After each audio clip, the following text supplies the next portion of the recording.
ഹൃദയത്തിൻ്റെ ഘടനയുമായി ബന്ധപ്പെട്ട രോഗങ്ങളുടെ ചികിത്സയ്ക്ക് മാത്രമായി structural heart and valve diseases കേന്ദ്രം മൈത്ര ഹോസ്പിറ്റലിൽ പ്രവർത്തനം ആരംഭിച്ചു.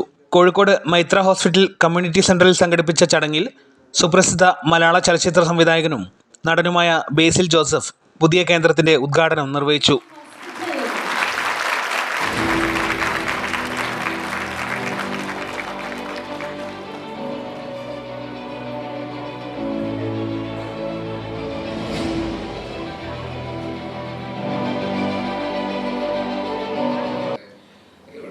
എക്സലൻസ് അതിനുവേണ്ടിയുള്ള ഒരു ആസ്പിറേഷൻ ഭയങ്കര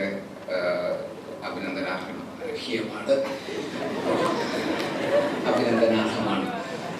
അപ്പോൾ അതിലെനിക്ക് ഒരുപാട് സന്തോഷം തോന്നി. നിങ്ങൾ തന്നെയാണ് ശരിക്കും ഹീറോസ് എന്ന് പറയുന്നത്, ട്രൂ ഹീറോസ് എന്ന് പറയുന്നത്. ഡോക്ടേഴ്സും മെഡിക്കൽ സ്റ്റാഫുകളും മെഡിക്കൽ ഹോസ്പിറ്റൽസും ഒക്കെ തന്നെയാണ് കേരളത്തിന് നമ്പർ 1 മെഡിക്കൽ കെയർ എന്ന നിലയിൽ, സ്റ്റേറ്റ് എന്ന നിലയിൽ നമ്പർ 1 ആയിട്ട് നിർത്തുന്നതും നമ്മുടെ ഇവിടുത്തെ ഇതുപോലുള്ള ഡോക്ടേഴ്സിൻ്റെയും ഹോസ്പിറ്റൽസിൻ്റെയും ഒക്കെ അതിയായ പാഷനും എക്സലൻസിന് വേണ്ടിയിട്ടുള്ള ആസ്പിറേഷനും ഒക്കെ തന്നെയാണ്.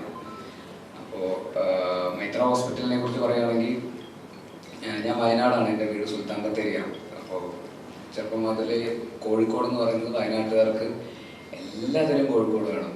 ബീച്ച് കാണണമെങ്കിൽ കോഴിക്കോട് വരണം, ട്രെയിൻ കാണണമെങ്കിൽ കോഴിക്കോട് വരണം, വിമാനം കാണണമെങ്കിൽ കോഴിക്കോട് വരണം, നല്ല ഹോസ്പിറ്റലിൽ ഉണ്ടെങ്കിലും കോഴിക്കോട് വരണം എന്നുള്ളത് തന്നെയായിരുന്നു. അപ്പോൾ ചെറുപ്പം മുതലേ ഞാൻ കോഴിക്കോടിലെ ഹോസ്പിറ്റലുകളെ കുറിച്ചൊക്കെ വളരെ ഫെമിലിയറാണ്. ഇടയ്ക്കിടയ്ക്ക് ഒരു വളരെ എമർജൻസി കേസുകൾ ഒന്നൊക്കെ ആയിട്ട് പല റിലേറ്റീവ്സിന് വേണ്ടിയിട്ടും ഫ്രണ്ട്സിന് വേണ്ടിയിട്ടൊക്കെ കോഴിക്കോട് വന്നിട്ടുണ്ട്. പക്ഷെ കഴിഞ്ഞ ഒരു 7 വർഷം ഒക്കെ ആയിട്ട് ഞാൻ സ്ഥിരമായിട്ട് ഞാൻ വയനാടൊക്കെ പോകുമ്പോൾ, സുൽത്താൻ ബത്തേരി വീടുകളിലൊക്കെ പോകുമ്പോൾ സ്ഥിരമായിട്ട് ഇപ്പം ഞാൻ കേൾക്കുന്ന പുതിയൊരു പേരാണ് മൈത്ര ഹോസ്പിറ്റൽ. ഇവിടുത്തെ മൈത്ര ഹോസ്പിറ്റൽ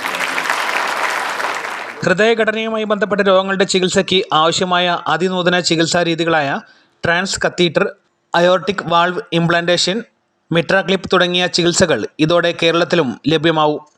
കേരളത്തിലെ എല്ലാ ജില്ലകളുമായും അയൽ സംസ്ഥാനങ്ങളുമായും വിദേശ രാജ്യങ്ങളുമായും ശക്തമായ ഗതാഗത ബന്ധമുള്ള കോഴിക്കോടിൻ്റെ ഭൗമശാസ്ത്രപരമായ സ്ഥാനം ഒരു അന്താരാഷ്ട്ര ചികിത്സാ കേന്ദ്രം സ്ഥാപിക്കുന്നതിന് സ്വാഭാവികമായും അനുയോജ്യമാണ്. From there, Calicut has been a prime center for valve therapy, both surgical and percutaneous TAVI therapy.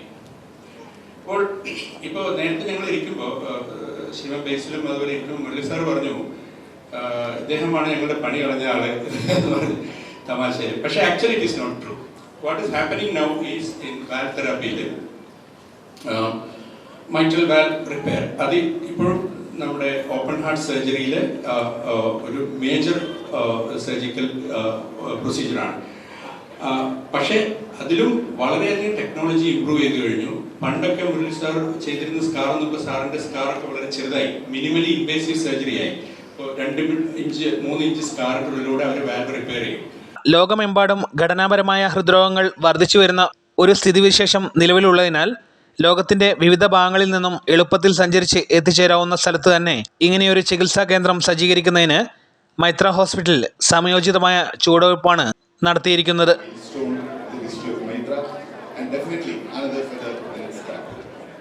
Now, Mitra started with a promise to deliver world-class healthcare to the local community in Kerala, in Calicut and in Kerala. പതിറ്റാണ്ടുകളുടെ ചികിത്സാനുഭവങ്ങൾ നേടിയ doctor Shefeeq മാട്ടുമലും doctor Anil സലീമുമാണ് പുതിയ പദ്ധതിയുടെ അമരക്കാർ. We have already started working on the expansion of Mitra. A lot of work is going on under the leadership of Nihaj and the team. We are setting up one of the beautiful center for cancer diseases, and I think you will see that happening less than 24 months, which is going on. And we wanted to be that center, the best oncology center in the country. There's no compromise on that. Now, whatever I've done so far, I always say, either you be the number 1 or don't start. We don't want to be the number 2. And that's something which I want to Nihaj, I told Nihaj that if you're setting up the center of oncology, that should be the number 1 in the country.